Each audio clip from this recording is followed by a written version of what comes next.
Hello everyone, welcome back to our channel. In this video we'll be talking about how to draw graphs on a Cartesian plane.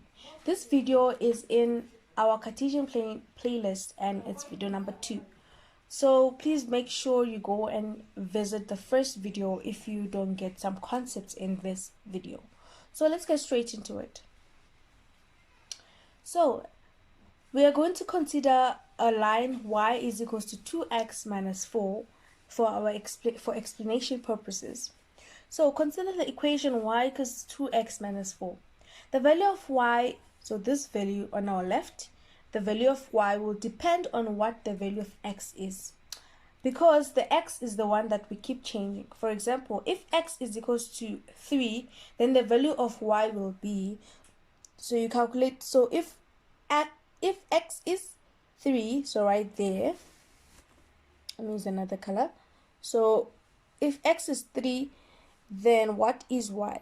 So you substitute where x is and you put 3 to get your value. So 2 times 3 is 6 minus 4 is 2. So our y is 2 whenever x is 3. In the relationship y is equals to 2x minus 4, so in this line here, the relationship x is called the independent variable. So x is called the independent variable. This is the independent variable, so I'm just going to highlight with yellow here and just try to circle x right there so that we can see what we're talking about. So x is called the independent variable because any value for x can be chosen randomly or independently, so it does not depend on anything.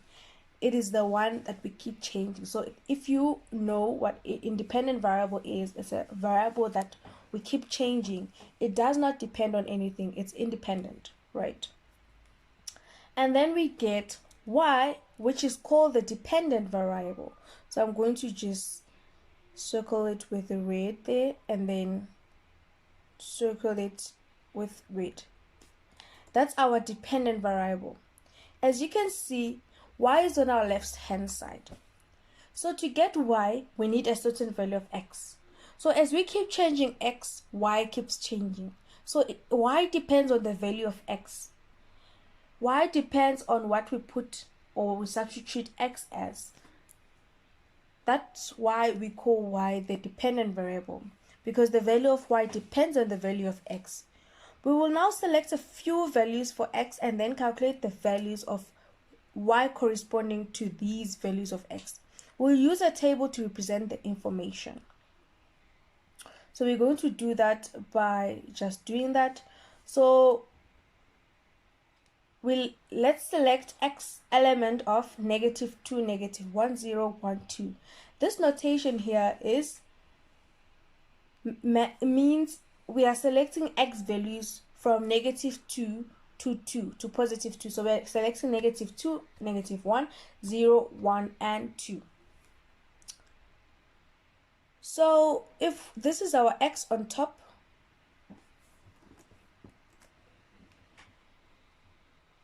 and that's our y. If our x is -2, -1, 0, 1, 2. So if our x is -2, this is how it will work. So I want to write it down just there on the corner so that we can see what we are talking about. So we mean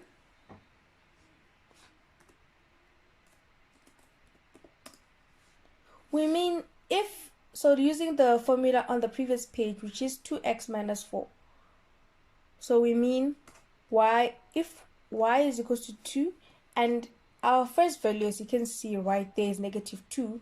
So we're going to substitute -2 where x is -4. And we keep the equation as it is. And if we calculate that, we get 2 times -2 is -4. -4 times -4 is -4 minus 4 is -8. That's how we get 8 right there. So we're going to fill it in with green. And we're going to do that. So that's 8. And now let's work out what is our y value when x is -1. So we go back to our equation. Remember, our equation looks like that. 2x minus 4 But now we're going to remove the x and we're going to replace it with -1. And if we calculate 2 times -1 is -2, minus 4 is -6. So our answer right there is going to be -6. Oh, and sorry, you keep your signs. So here's -8 and -6. Now let's have a look at our y value when x is equals to 0. So let's substitute in our formula again when -1 is, and now we put 0. And as you can see, we keep changing the x and the y does not change because y depends on what the value of x is. As you can see, as we keep changing x, y also keeps changing, meaning y is dependent on x, on our x values. So now if we say 2 times 0 is 0, minus 4 is -4. So that's our answer when x is 0. So we're going to write that in now. And then let's substitute x for 1 to get the value of y when x is equals to 1. And we see that 2 times 1 is 2, minus 4 is -2. So 2 minus 4 is -2. And that's our value right there for when x is 1. And when x is 2, let's calculate that real quick. We get our answer to be 2 times 2 is +4 minus 4. So +4 minus 4 is 0. So 4 minus 4 is 0. And so we substitute that for 0 and we fill in our table.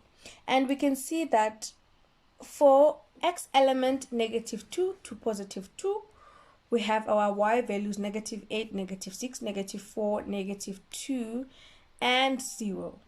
So those are our y values. So that's the corresponding y values are y element. So I left out the element because we don't have the... So this means it's element. So y element is -8. So we are just writing down our answers according to our x element, so our x values. So according to -2, our x value -2, we get -8. According to -1 as our x value, we have -6. So I'm just going to write down our set of data right there.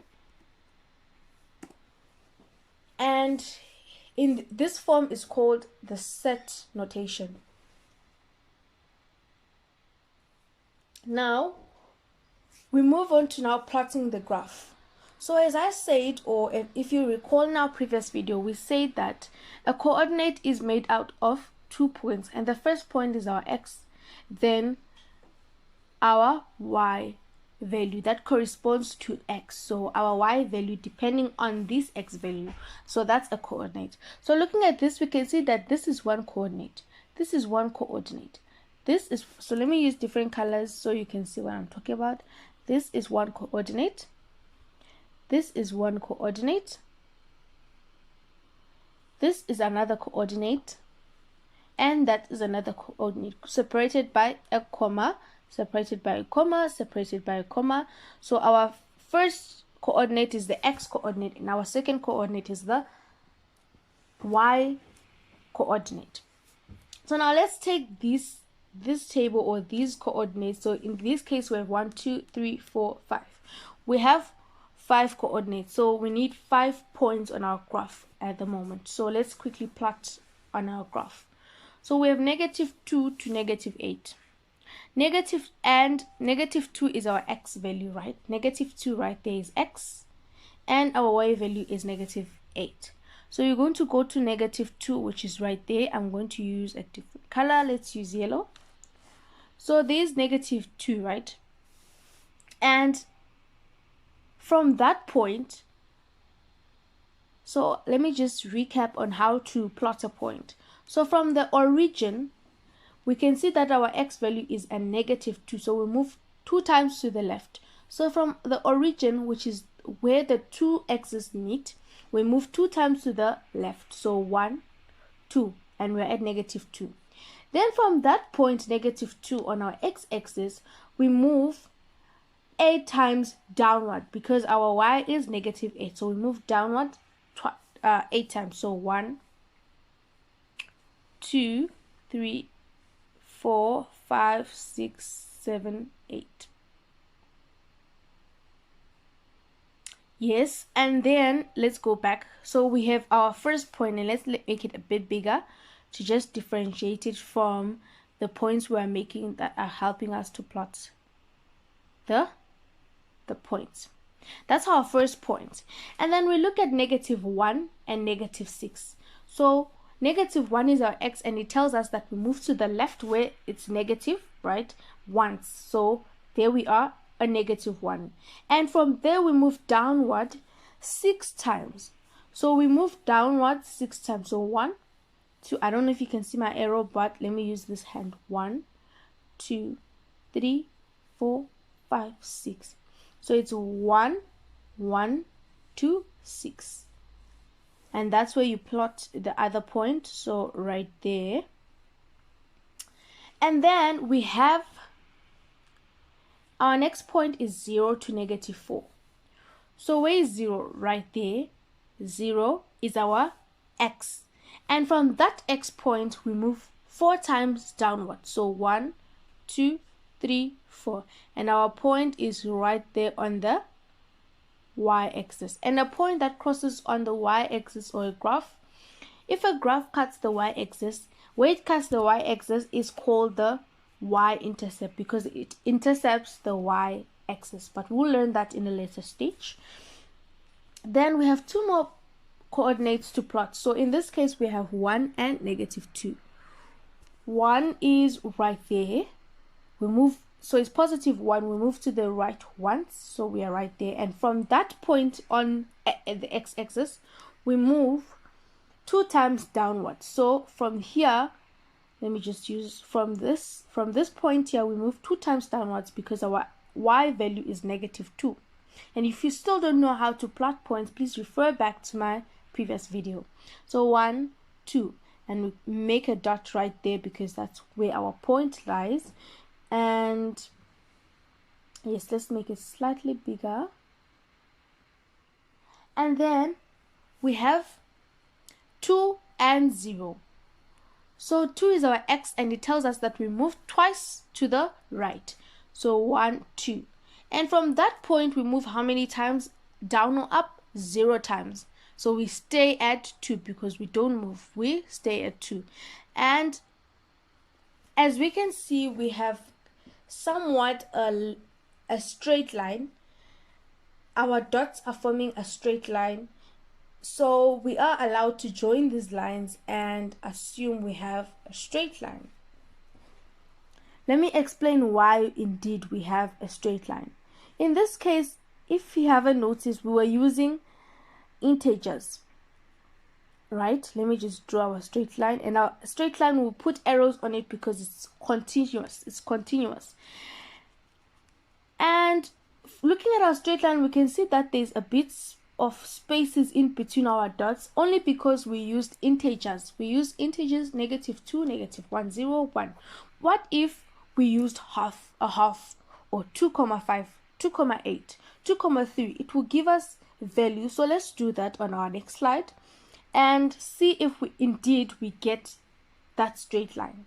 So just to prove that a straight line is indeed continuous, I'm going to use, because we're using integers or whole numbers, right? Now we are going to use numbers, irrational numbers, numbers like 2,33 or 2,5, and we're going to see if they still lie on our graph that we just drew. So let's put our x right there. So we're going to add more points, x and y. And so we're going to choose negative, let's say 2. Let's write that -2, 9 maybe. Now let's work with 5s or half. So negative 2 comma 5, negative 1 comma 5, negative a half, 0, a half, 1.5, and 2.5. So those are our points. So we are going to do exactly the same thing by just substituting negative 2 comma 5 into our equation, which is 2x minus 5. So we're going to say 2. Let me just write that down to make it clear. So it's going to be y is equals to 2x minus 4. So wherever we have x, we are going to substitute x with the number x. So in this case, we are going to start off with negative 2 comma 5, and we see that 2 times negative 2 comma 5 is negative 5 minus 4 is negative 9. So our y in this case is going to be negative 9. Let's make it quite small so that we can do a lot more like that. So that is when x is negative 2 comma 5. What if x is equals to negative 1.5? So we're going to do negative 1.5. And if we do that, 2 times 1 comma 5 or negative 1 comma 5, we get negative 3 minus 4 is equals to 7. Now what happens when y is equals to a half, negative a half? So it's going to be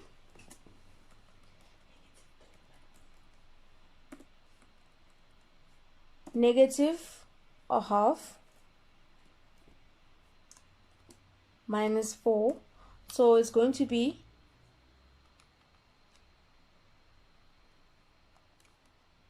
negative 1 minus 4, which is negative 5.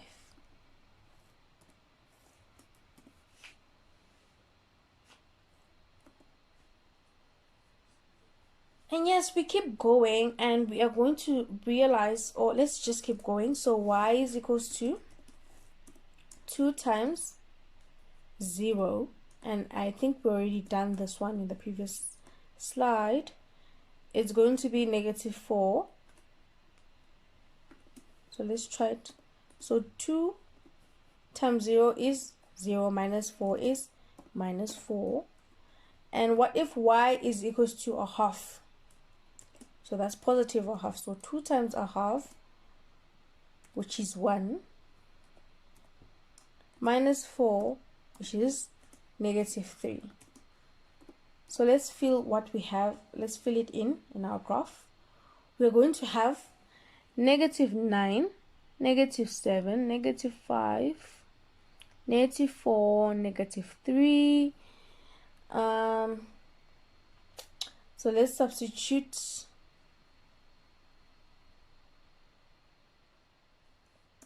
1.4. So it's going to be 2 times 1.5 nu. Minus 4 is going to be negative 1. So just like that. And if we substitute, so 2 times 2 comma 5 minus 4 is going to be positive 1. So let's draw or show those points on our graph. We are going to use the red color. So we have negative 2 comma 5. So negative 2 comma 5 is somewhere right there. So we move to the left because that's where our negative axis is. Negative part of our x-axis is. So that's 2 comma 5, and 2 comma 5 corresponds with negative 9. So we're going to go down 9 times.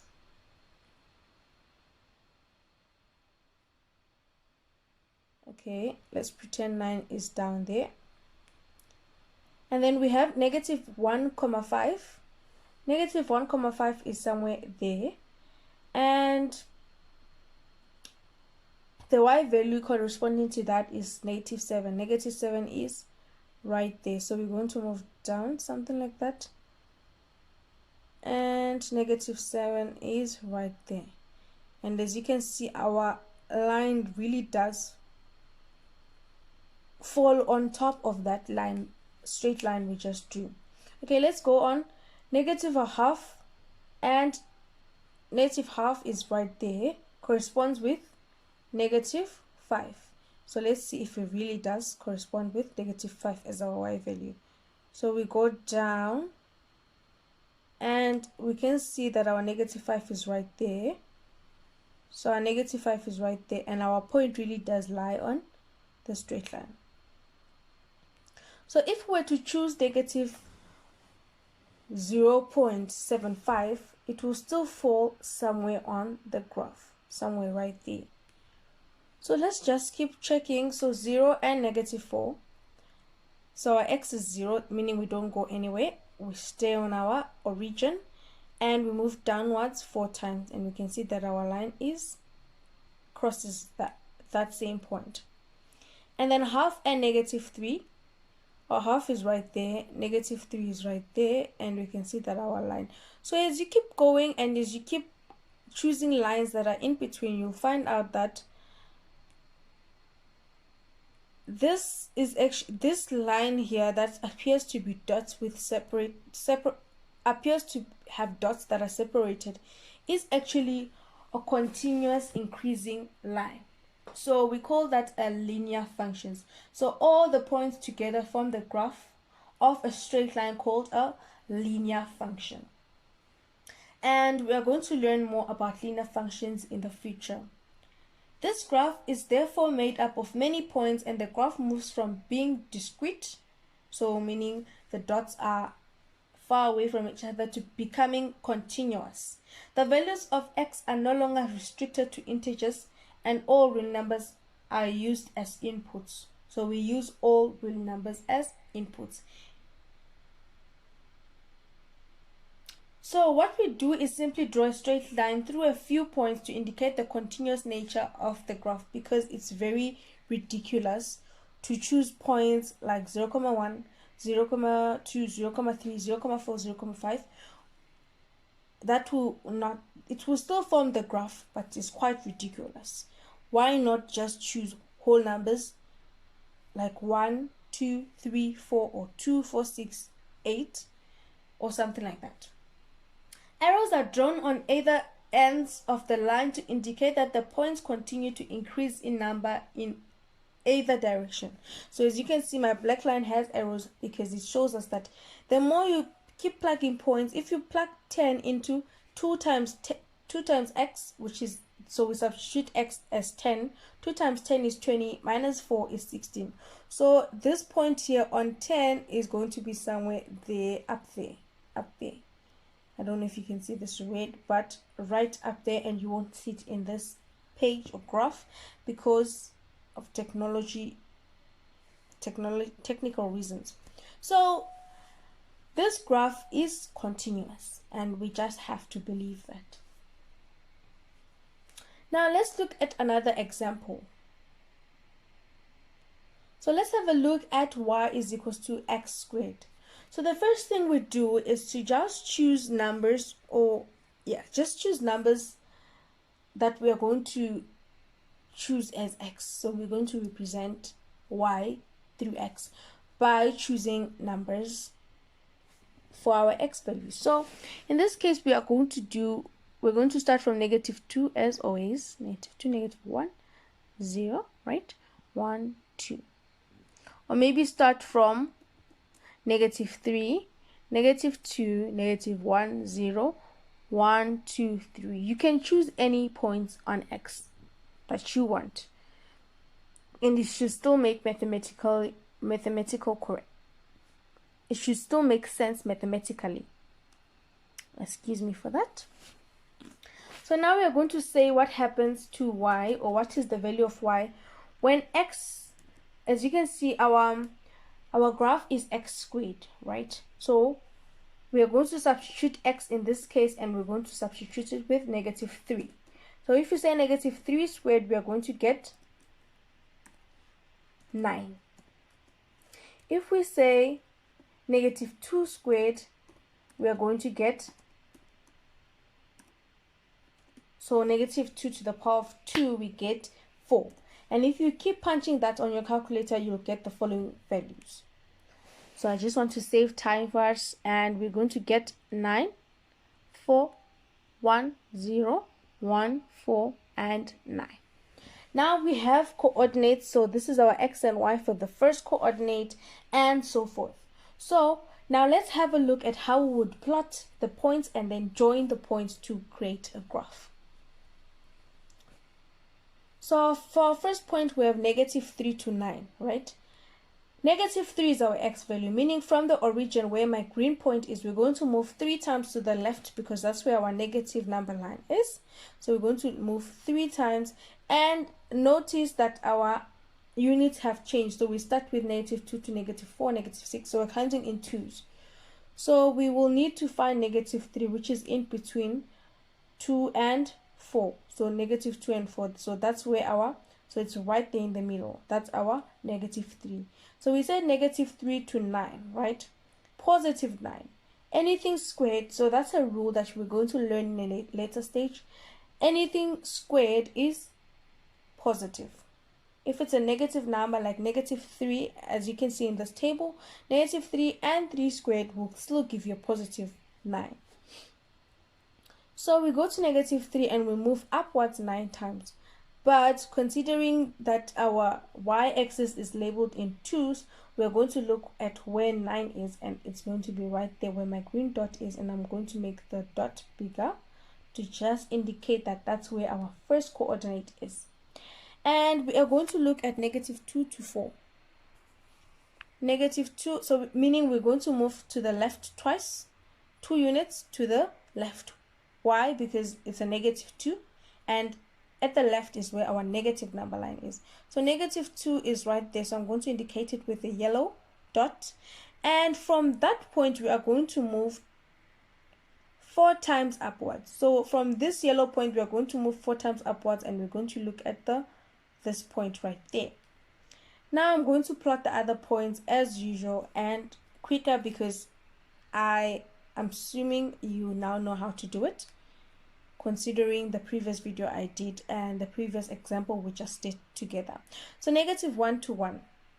Negative 1 to 1 will be there. So half negative 1 to 1. 0 to 0.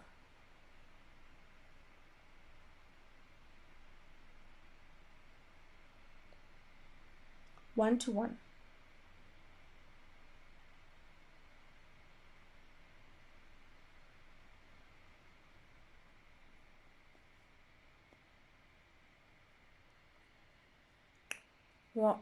2 to 4.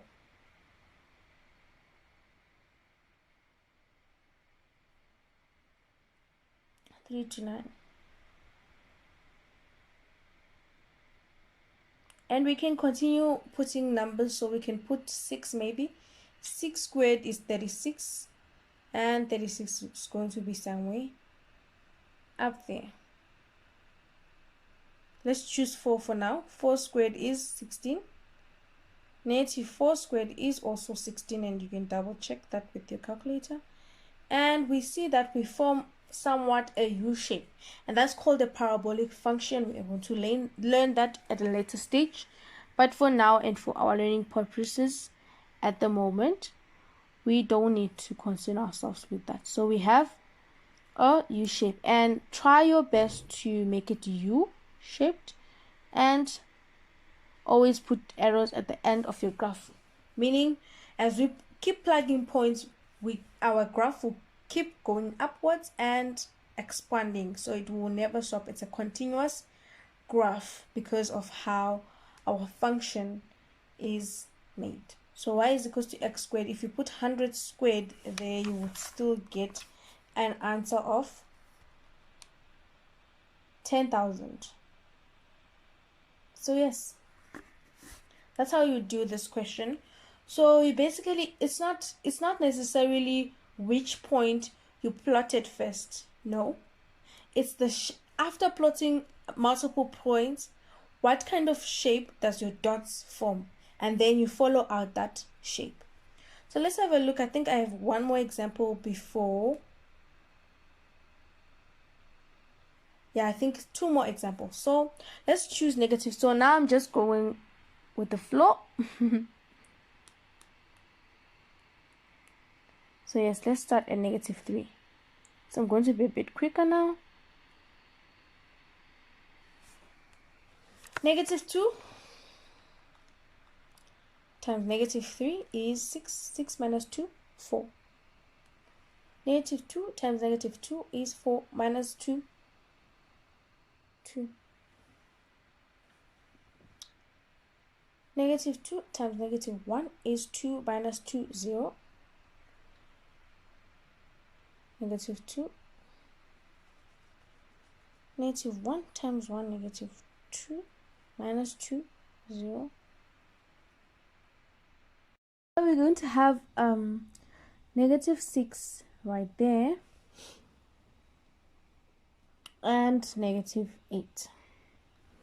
So let's plot that on our graph, and we are going to get -3, 4, -3, +4 right there. -2, 2, -2, 2. -1, 0, -1, 0. So that's our x-axis. 0, -2.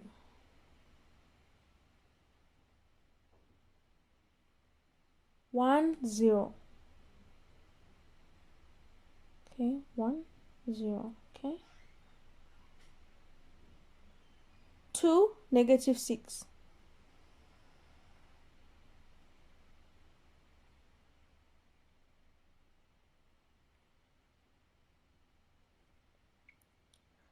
3, -8. And if we're to draw our line, it has to go through all the points. It does not have to go through all the points, but you try your best to make it a line. So we're going to have that real quick. We're going to have something like that. And we always make sure that it's continuous. And so if you see graphs like this and they ask you what is the outlier, you can clearly see that one on that corner. So let's quickly circle it with the bright color so that we can see it.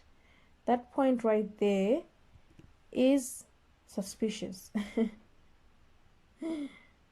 Is the one that's outstanding and quite not in the straight line that we want it to be in. So that would be our outlier. So we are going to do our last question now. So now consider the line y is equals to 3x plus 1. And whenever we see x, we are going to substitute with our x element of -3, -2, -1, 0, 1, 2, 3 in place of x. So we're going to start off with -3. So 3 times -3 is -9. -9 plus 1 is -8. Then we have 3 times -2, which is -6 plus 1, -5. 3 times -1, -3 plus 1, -2. 3 times 0, 0 plus 1, 1. 3 times 1, 3 plus 1, 4. 3 times 2, 6 plus 1, 7. 3 times 3, 9 plus 1, 10. And that's just how you do it. Now we have coordinates, so we can just plot it. -3 is right there. -8 is right there. And then we have -2, -3. -2, -3 somewhere there. Yep. -1, -2. -1 right there. -2.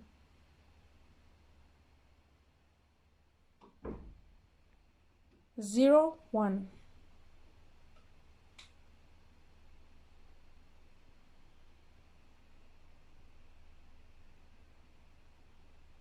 1, 4. 2, 7.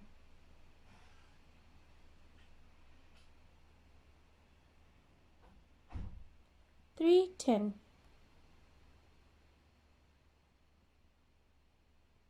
And we can see that it forms somewhat a straight line, so we're going to join it quickly. So we're going to try to join it where it's even, and we're going to put arrows, meaning our line is continuous. And that's how you draw your line. And always remember to label your line. So in this case, it's y is equals to 3x plus 1. Obviously not this big, but label your graphs. And that's it for today. Thank you so much for watching. See you in our next video as we discuss translation of dots on our Cartesian plane. Then we're going to go into translation and reflection of shapes on our Cartesian plane. So basically transformations. Thank you guys for watching. See you in our next video. Bye.